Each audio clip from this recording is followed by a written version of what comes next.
Good morning. My name is Chris McIntosh. I'm the Emergency Management Industry Manager for Esri, and I'm joined by Nikki Golding from our ArcGIS for Emergency Management Solutions team, and we're happy to present the next installment of the Emergency Management webinar series, Mitigating Hazards and Assessing Risk with ArcGIS Online.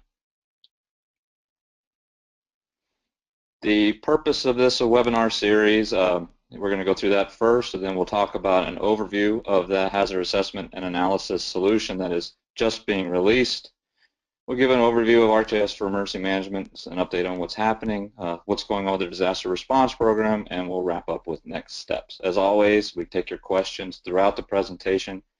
We'll try and answer them during the presentation, and if we don't get to them, we'll talk about them at the end.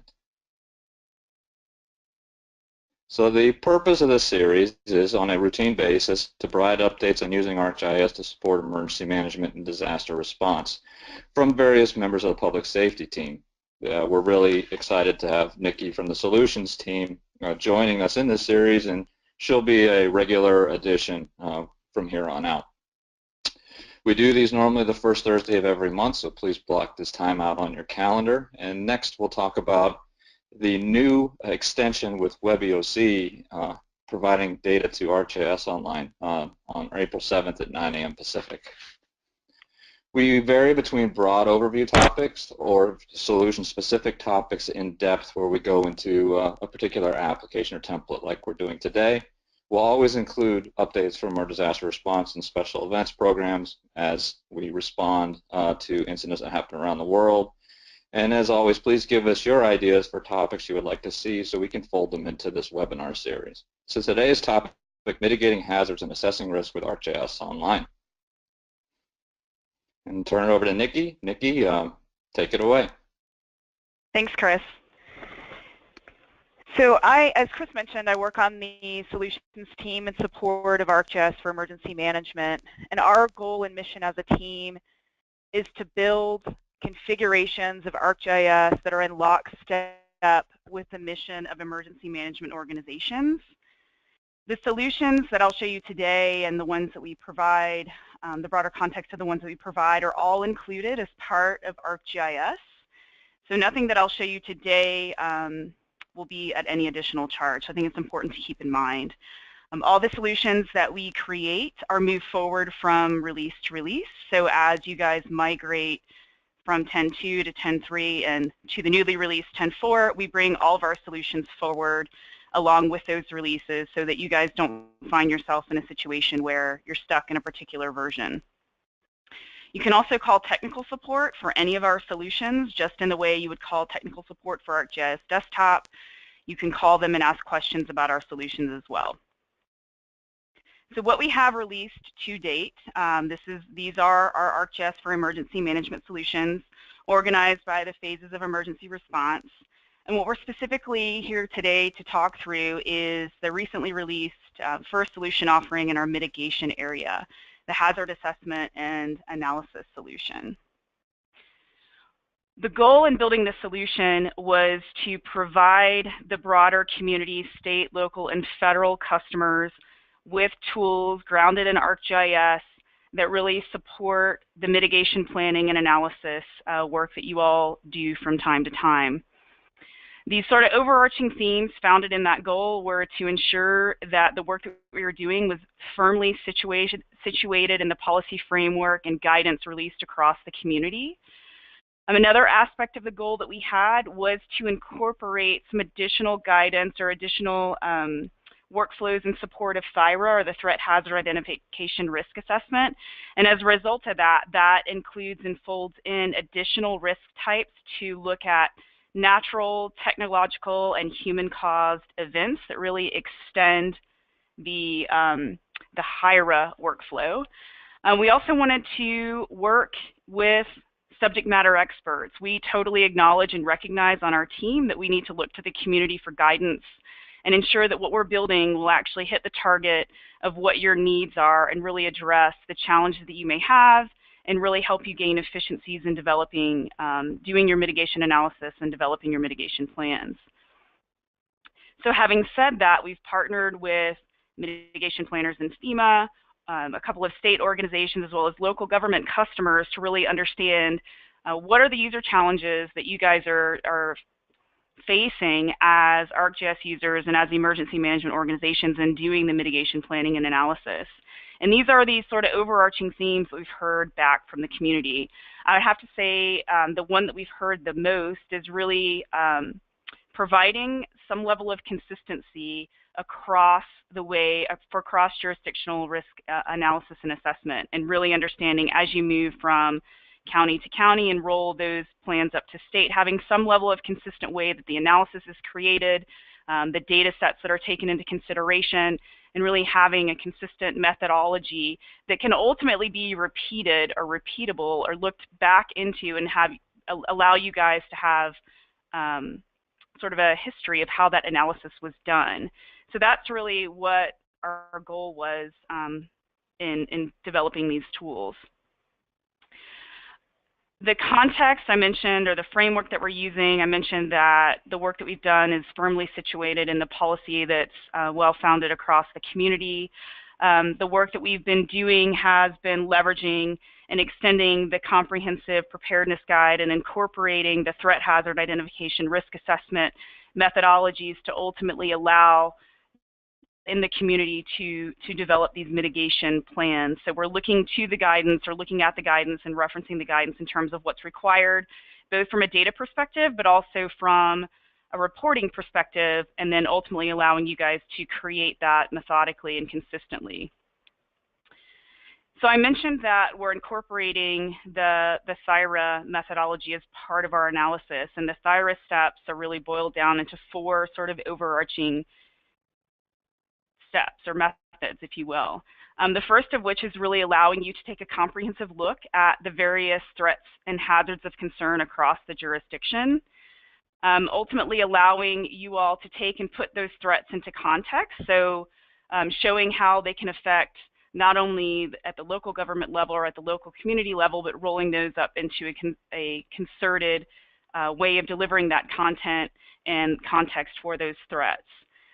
Establishing capability targets and ultimately applying the results to enable for the core capabilities, and there are 4 that support this ultimate or this THIRA methodology. I mentioned earlier that incorporation of this THIRA, it's an extension of the HIRA, and what that means is we're taking into account these 3 separate or new or additional, if you will, hazard types, and those are natural, technological, and human-caused incidents across the community.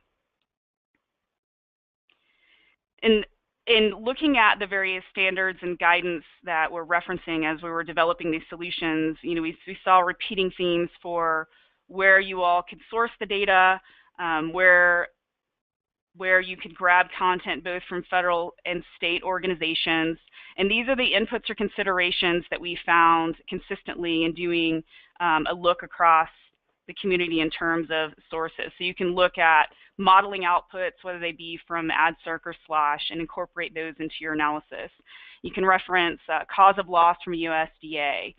Cameo output. As part of our solution, we have tools that will take and bring the results of Cameo into ArcGIS. You can include those results as part of your analysis. Bringing in information regarding to hazard data or historical hazard information, whether it be from SHELDIS or using social vulnerability indices from the HVRI in South Carolina. So we have a good jump on, or a good sort of foundation for data and what we're referencing as part of our analysis. So that covers the sort of the why and the how and sort of what our overarching themes are. But what I want to take a moment and talk to you about is ultimately this is the broader vision for what we're trying to do in the mitigation area. So we just released, as I mentioned earlier, the first piece of that work just Monday, actually. And this is sort of the broader vision. What you can think about, or if you're looking at the slide and looking at how it can scale from locals up to state and ultimately the federal level.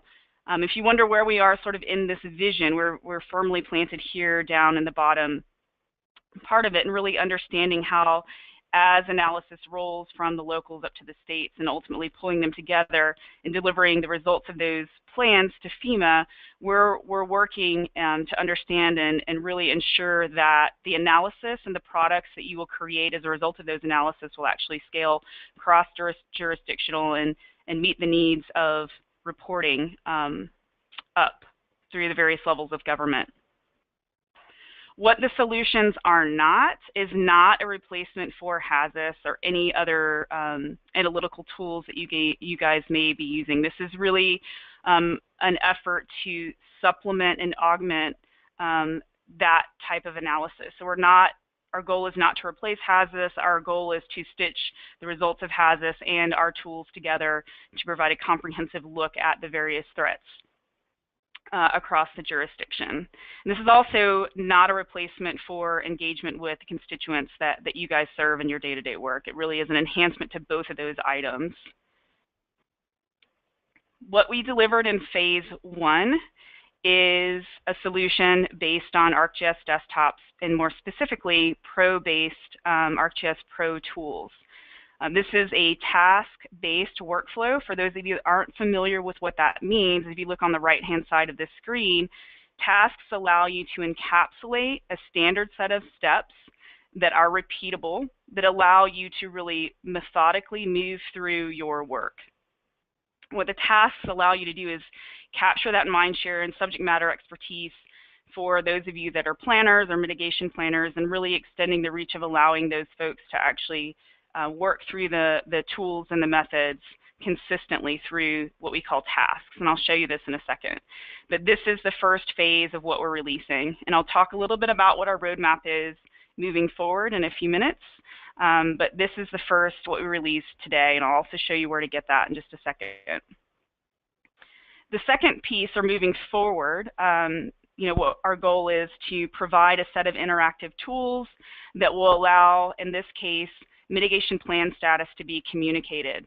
And looking across the various customer spaces that we've been supporting throughout this process and really understanding how mitigation plan status is tracked, it's often just a tabular view. Sometimes it's in a spreadsheet that you guys are sharing via email, and there's no real place or destination for anybody to go and look at what's the status of the plans across the local government community, who's been approved, has it expired, when was it approved, and how current is the plan. So this will give you a single destination that's interactive that can be updated by you all to really communicate the status of the various plans across the communities that you guys are supporting.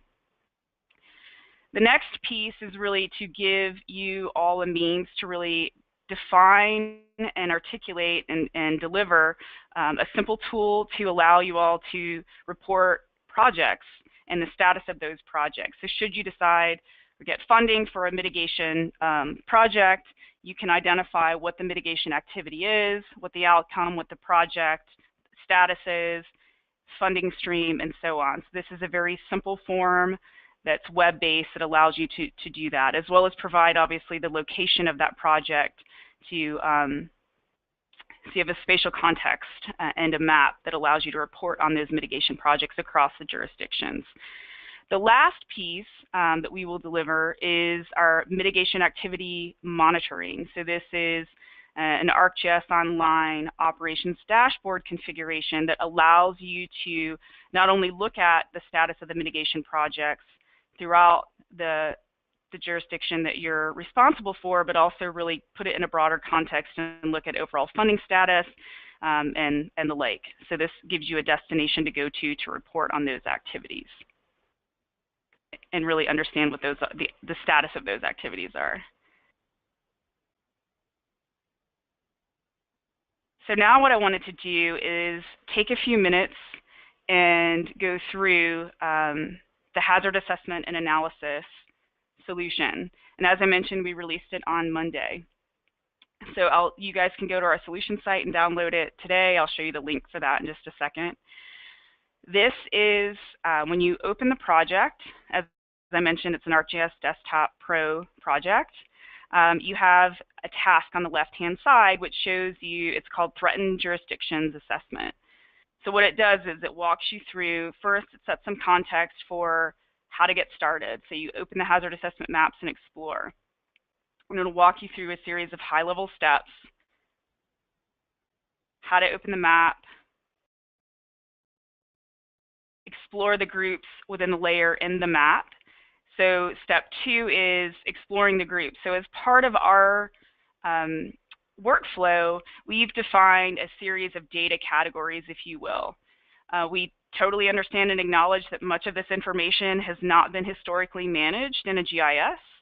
So we give you a set of steps and sort of a nod to the fact that you'll need to aggregate a lot of information into the project before you can actually get started. So the first step is looking at and aggregating your raw hazard information, doing a set of analyses on that historic data that you've captured or that you've aggregated, and then looking at future projections. So that's not only looking at what hazards or events have occurred, but also looking forward to what could predictive analysis or what could happen given what you're looking at based on historical events.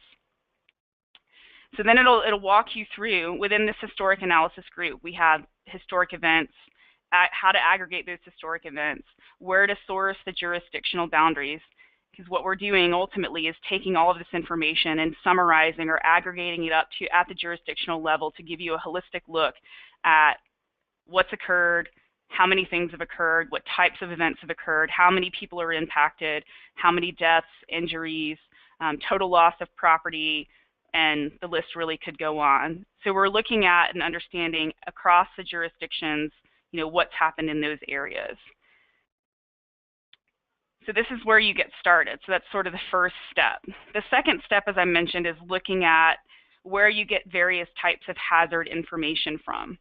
So we're walking you through, because oftentimes people are like, this is great, but where do we get the data? So we wanted to provide a set of steps for where you can get ultimately some great data sources, which I mentioned earlier in my presentation. So the first source that we're pointing you to is the National Center for Environmental Information. This is data that you can grab from NOAA on weather events that have happened. It's a fantastic resource. It allows you to dig through various weather events by type as well as by time span. So if there's a particular period of time that you're interested in analyzing, you can certainly grab that from NCEI. The other place that we're pointing you to is SHELDIS.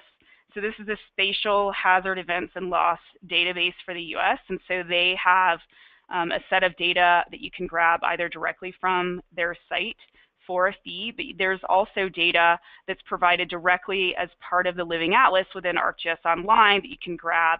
That's SHELDIS produced data that's been provided due to some a grant from NOAA. So those are two spots that you can grab historic information.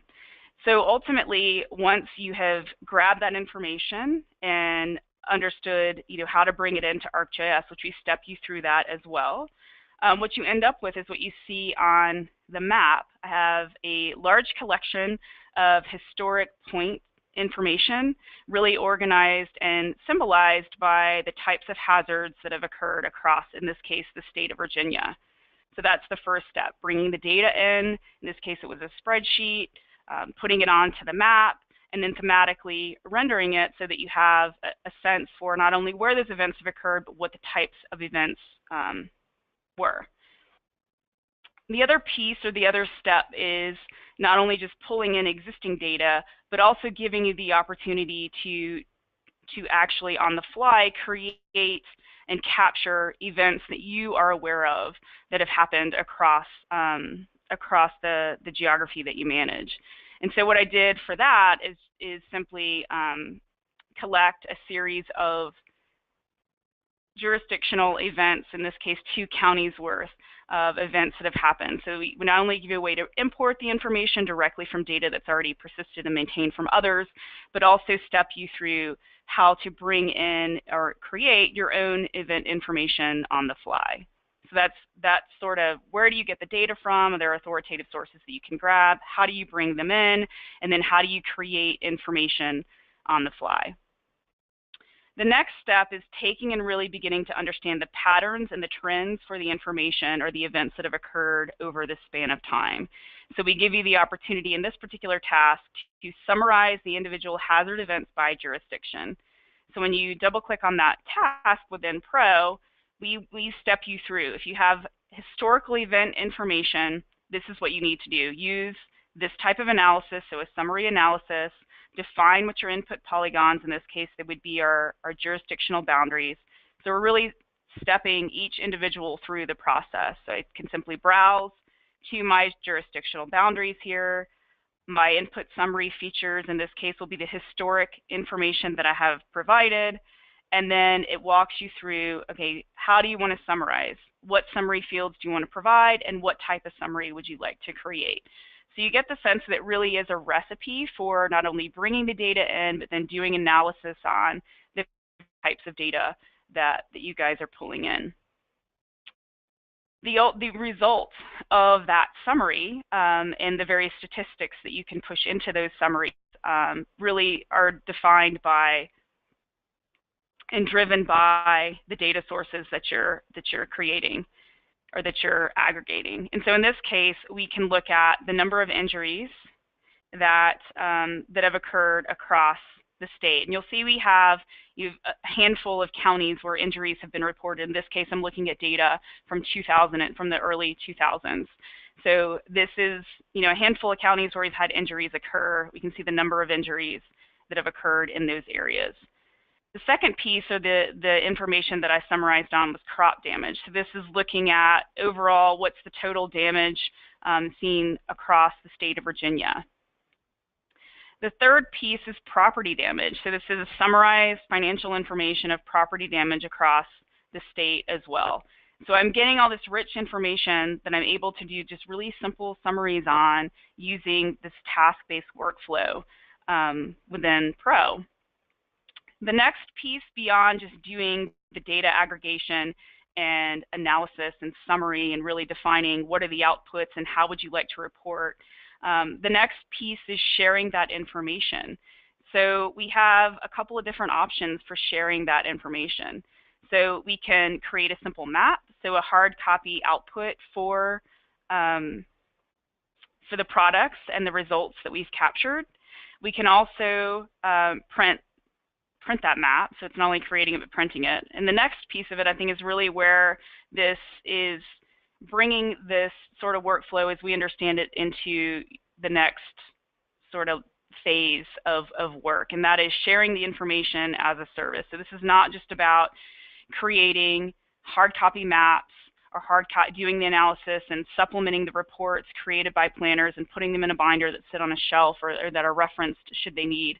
It really is about providing an interactive product or interactive tools that allow people to explore the information. And so we provide a set of steps that allow you to share the information as a service, which ultimately provides a different medium of delivery for these plans or for the results of your analysis.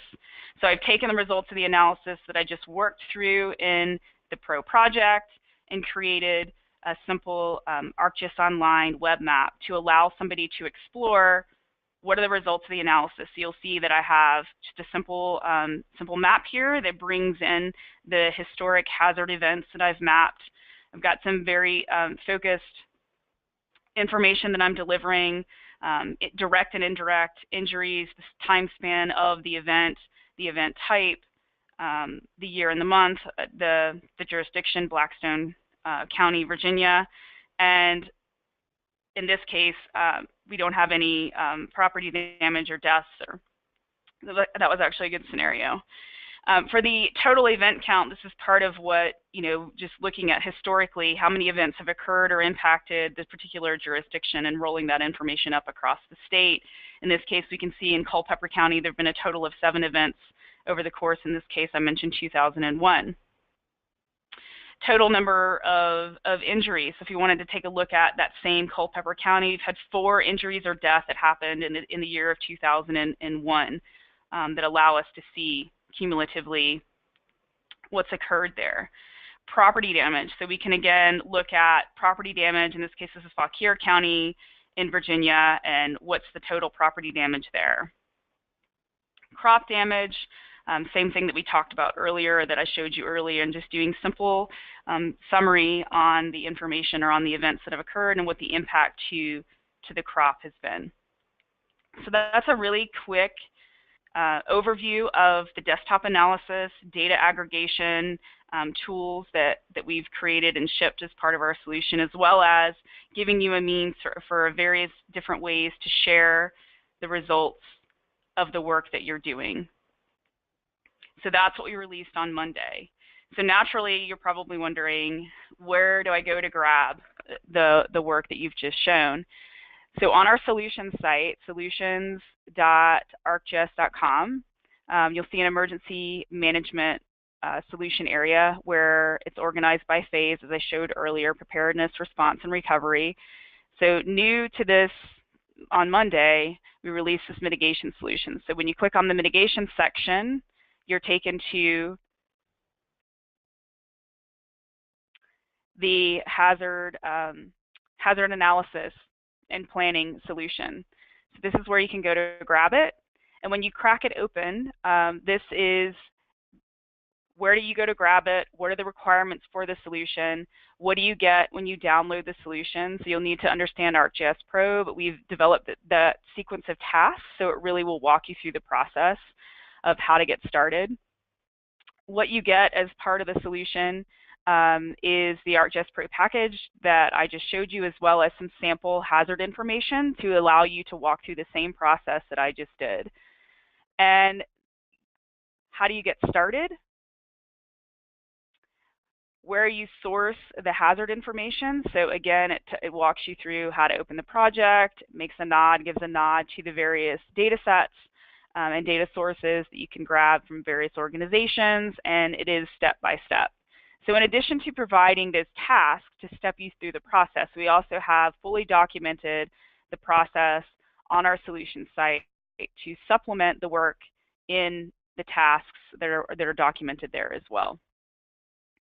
So that covers what we've released, where you can go to grab it, what you need to get started, which we provide everything that you should need to get started. We also walk you through how to discover content in the Living Atlas and how to leverage that content in the Living Atlas directly within your analysis.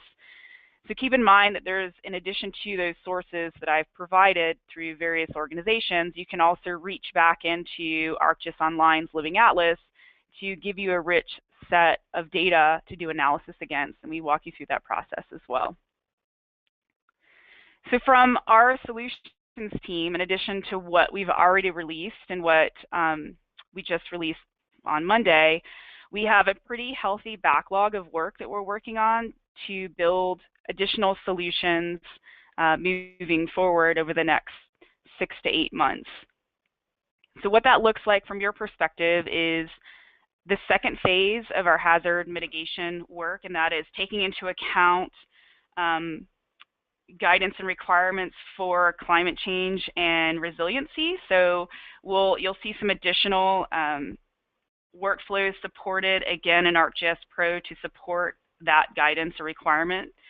You'll also see us release the mitigation status and briefing, as well as dashboards for your mitigation projects.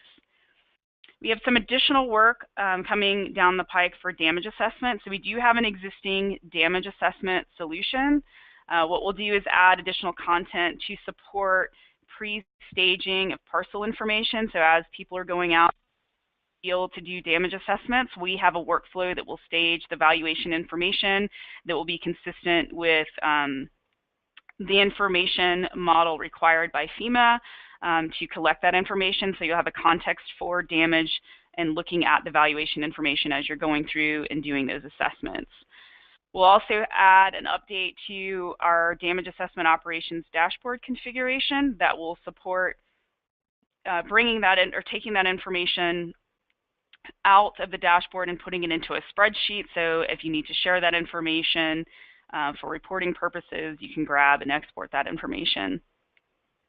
We're working on an enhancement to our existing emergency management maps template that will expand the set of operational maps that really will begin to be the footprint for all of the products that you guys create, whether they be web-based or paper, as well as a set of base map content that will allow you to create your own offline maps should the need arise, or that you're not able to connect directly to ArcGIS Online for our base maps or your own base maps as well. We'll leverage some existing data aggregation tools that we have to aggregate critical infrastructure information, so allow you to roll up that information from the various jurisdictions into a unified look at critical infrastructure across the geographies that you support. We've been working on a set of industry-driven symbology, so you'll see that begin to be reflected in the solutions that you download, as well as the solutions, the Try It Lives that we have. So that's a good way to take a look at those. And we've also been working on ArcGIS Online feature templates to give you guys a means to easily spin up services directly within ArcGIS Online, so that you're not required, or that folks within an organization aren't required to fire up ArcMap or ArcGIS Pro to do that. So you'll see additional feature templates come online where you can actually create them directly from within a browser for ArcGIS Online to support the work that you're doing. So that covers the solution that we just released and where we're going, sort of forward-looking over the next 6 to 8 months. So now I'm going to turn it back over to Chris for a couple slides, and we'll come back to me. Thanks, Nikki. So a couple quick updates from the disaster response program. MEMA put out a very good story map about the weather events that they've had up there. Please take a look at that. Also, flooding in Illinois. We have a drought tracker in the Living Atlas, and then a FEMA NAPSG climate adaptation story that just shows a really good way of looking at climate change as a national security threat, as the president has mandated. Also, if you have not found it yet, all of these things are being posted on Esri's Disaster Response Program's Facebook page. So please follow that, and you'll see updates as we get them of different things going on around the world. Next slide, Nikki.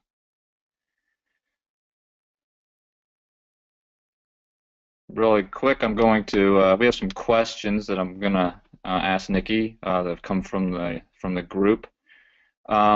Question, if we had a project set up in Microsoft Project, could I import these tasks into ArcGIS to do the analysis?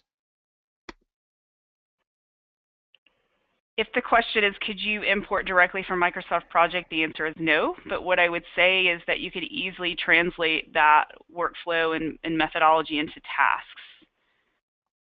And we'll go through, we have a follow-on meeting to this that's a deeper dive into the tech and how you can work with data that we'll have on April 21st. So I would encourage you to attend that, and we can dig deeper into the tech and talk through perhaps a bit more specifics on what your needs are. Great. Is ArcGIS spatial analysis required to use this hazard assessment? Spatial analyst is not required for what I've just done or what I showed you. Does the aggregation of data per county allow for different web services to be aggregated for a particular theme, or do they all need to be integrated into a single WFS? No, they can be leveraged by individual themes or aggregated as you see fit. You have total flexibility to control that. And this one I can answer. Is there going to be a higher authentication required for critical infrastructure information, or will it all be non-PCII? That's going to depend on what organization you're with and your access to PCII. One of the things that if you attended the Federal GIS conference last week, you heard. If not, this could be news to you. DHS has just released all the HCIP freedom data through the Open Data Portal, so that is available as a service for you to use to leverage. That's non-PCII, as you know. if you are going to do that, if you are going to use PCII information, you have to adhere to the PCII standards. There's a question about HAZIS.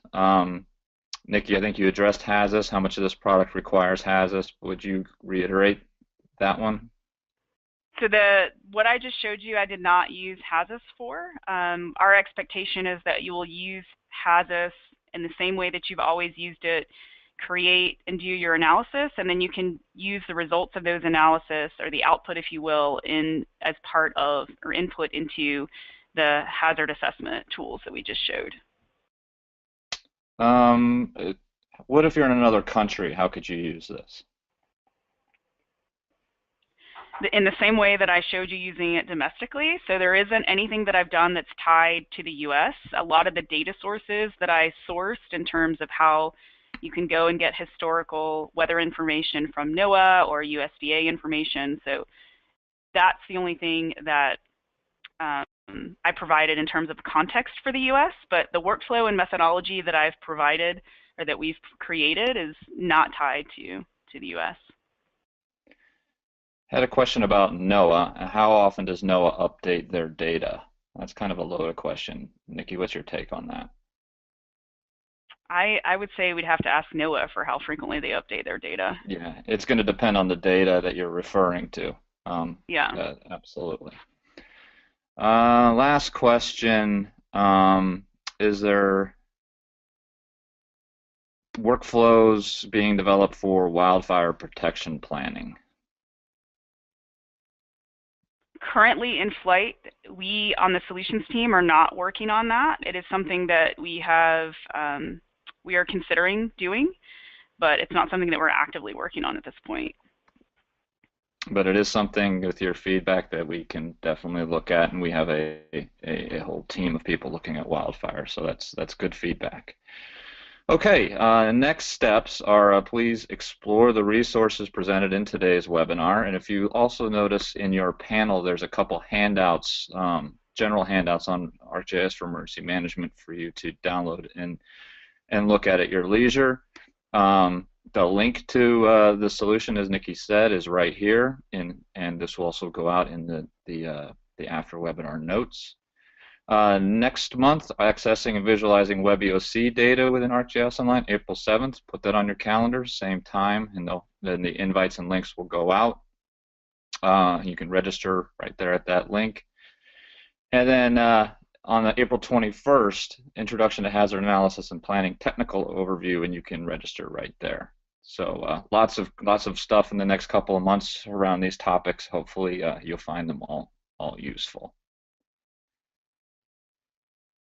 With that, I'd like to thank everybody for their time. I hope you're finding these webinars to be useful, and please give us your feedback on the content, what you'd like to hear about, what's missing, what's working for you, what's not working for you, so we can continue to make them better. I'd like to thank Nikki from the Solutions team. It's a really great addition to have the Solutions team as a part of this webinar series. Hopefully you're finding it useful to see not only what they're releasing, but what's in their roadmap over the next year, so you can plan accordingly on how to leverage those solutions. Thank you, everybody, for your time. Enjoy the rest of your week and have a safe weekend. Take care.